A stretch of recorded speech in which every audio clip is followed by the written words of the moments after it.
نحمده ونصلي على رسوله الكريم اما بعد فاعوذ باللہ من الشیطان الرجیم بسم اللہ الرحمن الرحیم۔ معزز سامعین و سامعات، آج کے اس ماڈرن دور میں موبائل بہت ہی ضروری اور اہم ہو گیا ہے، لیکن اس کے باوجود میں آپ لوگوں کو اس کی ایک حقیقت سے آشنا کرنا چاہتی ہوں، اور میرے خیال سے آپ میں سے بہت اس بات کو جانتے بھی ہوں گے کہ موبائل سے ہمیں جتنا فائدہ نہیں ہوتا اس سے کہیں زیادہ نقصانات ہمیں اٹھانے پڑ جاتے ہیں۔ ایک دور تھا جب مسلمان کی بیٹیوں کو لکھنا بھی نہیں سکھایا جاتا تھا۔ اسلام کا یہ قانون تھا کہ بیٹیوں کو لکھنا مت سکھاؤ۔ کیوں؟ اس لیے کہ ایک دوسرے سے رابطے کا ذریعہ اس دور میں لکھنا تھا، جس سے عزت کو خطرہ تھا۔ لیکن آج اب لکھنے کی ضرورت نہیں، آج سارا فتنہ موبائل کی وجہ سے لڑکیوں کے پاس ہے۔ ہم نے موبائل دے دیا ہے، اسی لیے یہ فتنے ہو رہے ہیں۔ جب تک موبائل نہیں آیا تھا اس طرح کے کیس ڈھونڈنے سے بھی نہیں ملتے تھے۔ کیوں اپنی بہن کو تم نے موبائل دیا ہے؟ آخر کیوں اپنی بیٹی کو تم موبائل دے رہے ہو؟ آخر کیوں موبائل دیا ہے عورتوں کو؟ عورتوں کو موبائل سے کیا کام ہے؟ بیٹی کو موبائل مت دو، بہن کو موبائل مت دو، بیوی کو موبائل مت دو۔ گھر کا فون عورتیں ریسیو نہ کریں، بلکہ اگر عورتیں بوڑھی ہیں یا بچے ہیں تو وہ ریسیو کریں۔ جب یقین ہو جائے کہ کوئی اپنا ہے تب بہن کو یا بیٹی کو موبائل دیا جائے۔ تلوار اتنا نقصان نہیں پہنچائے گی جتنا تمہاری بیٹی کو موبائل نقصان پہنچائے گا۔ تم 5,000 کا موبائل اسے مت دو، اگر بیٹی کے لیے دل میں پیار ہے تو 50,000 کا سونے کا ہار اسے لا کر دے دو۔ تم 50,000 کا موبائل اسے مت دو، اگر بیٹی کے لیے دل میں پیار ہے تو اسے 5 لاکھ کا زیور بنوا کر دے دو۔ اگر اتنا ہی پیار کرتے ہو بیٹی سے تو بیٹی کے ہاتھ میں موبائل مت دینا کبھی بھی۔ یہ سارا کا سارا طوفان موبائل نے برپا کیا ہے، انٹرنیٹ اور فیس بک نے برپا کیا ہے۔ اس لیے کہ آج کل کچھ لڑکے بیٹھے ہوتے ہیں اور فالتو میں کہیں بھی فون لگاتے ہیں۔ اگر کسی جگہ فون لگ جاتا ہے تو پھر باتیں شروع ہو جاتی ہیں، کبھی مس کال کرتے ہیں، اور یہ مس کال کبھی کبھی اتنی تباہی کا ذریعہ بن جاتا ہے کہ اگر شوہر کے سامنے کسی کا مس کال آ گیا تو شوہر پوچھتا ہے کہ کس کا مس کال آیا ہے۔ وہ دوبارہ کال لگا کر کے جب کال لگاتا ہے تو ادھر سے لڑکا اٹھاتا ہے، لڑکے کی آواز سن کر کے شوہر غصے میں لال ہو جاتا ہے۔ اب اس بیچاری کا کیا قصور تھا؟ بیچاری کا تو گھر لٹ گیا۔ اس مس کال کی نحوست پر علماء نے کتابیں بھی لکھی ہیں۔ اور یہ جو لڑکے گٹروں کے اوپر بیٹھ کر، رکشے پر بیٹھ کر، چھتوں پر بیٹھ کر کے آوارہ حرکتیں کرتے ہیں، یہ ان کو جوانی میں بہت اچھا لگتا ہے، مگر یاد رکھو اگر تمہارے مس کال کی وجہ سے کسی لڑکی کا گھر برباد ہوا تو پھر اللہ تمہاری توبہ بھی قبول نہیں کرے گا، توبہ کی توفیق بھی تمہیں نہیں ملے گی۔ کسی کا گھر تباہ کرنے والوں، کسی کا گھر اگر تم برباد کرو گے تو تمہارا گھر بھی محفوظ نہیں رہے گا۔ تمہاری یہ نادانی، تمہارا یہ لالچی پن، تمہارا یہ اترانا، تمہاری یہ آوارگی، تمہاری اس آوارگی سے کتنے گھروں کو آگ لگ گئی اور نہ جانے کتنے گھروں میں آگ لگے گی۔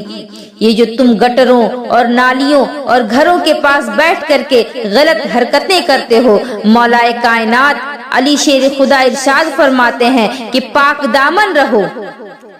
اگر تم چاہتے ہو کہ تمہاری عورتیں پاک دامن ہو جائیں، اگر تم پاک دامن رہو گے تو خود بخود تمہاری عورتیں پاک دامن ہو جائیں گی۔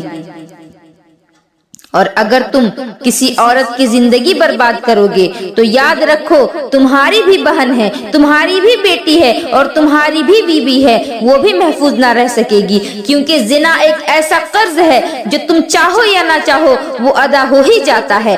لڑکوں کی ٹولی بنتی ہے، ایک دوسرے کو سپورٹ کرتے ہیں۔ اللہ کے رسول علیہ الصلوۃ والسلام نے فرمایا کما تدین تدان، تم جیسا کرو گے تمہارے ساتھ ویسا ہی کیا جائے گا۔ تم جیسا بوؤ گے ویسا ہی کاٹو گے، جیسا کرو گے ویسا ہی بھرو گے۔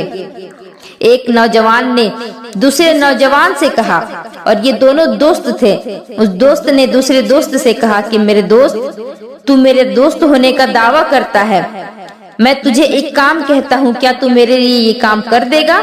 دوسرے دوست نے کہا، ہاں میں تیرے لیے ضرور وہ کام کروں گا۔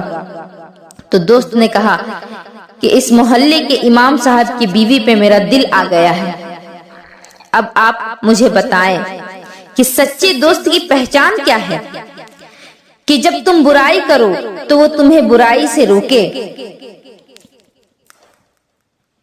اسے تو کہنا چاہیے تھا کہ امام کی بیوی کے ساتھ ایسا نہ کر، حالانکہ تجھے تو کسی بھی عورت کے ساتھ ایسا نہیں کرنا چاہیے، کیونکہ قرآن میں اللہ رب العزت ارشاد فرماتا ہے وَلَا تَعَاوَنُوا بِالْإِثْمِ وَالْعُدْوَانِ، یعنی گناہ میں اور برائیوں میں کسی کی مدد نہ کرو۔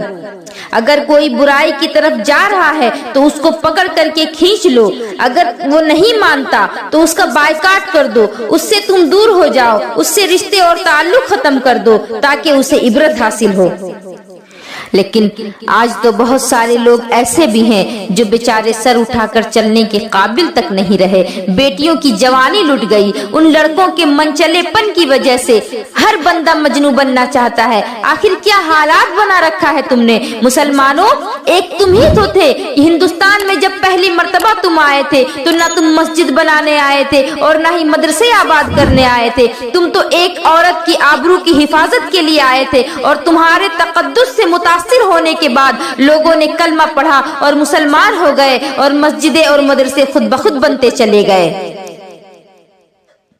تم تو غیروں کی بیٹیوں کی عزت کی حفاظت کرتے تھے، آج تم محلے کی بیٹیوں کی عزت کے دشمن بن گئے ہو۔ تمہاری آنکھوں میں تقدس نہیں رہا، پارسائی نہیں رہی، یہی حالت رہی تو کیا خاک بیت المقدس میں اسلام کا پرچم لہرائے گا؟ کیا دنیا میں مسلمان سرخرو ہوں گے؟ ملک شام اور یمن کیوں نہ جلے؟ جس قوم کا نوجوان آوارہ اور عیاش ہو جائے، اس قوم کو عزت کیسے مل سکتی ہے؟ اس قوم کو عزت کے ساتھ جینے کا حق کیسے مل سکتا ہے؟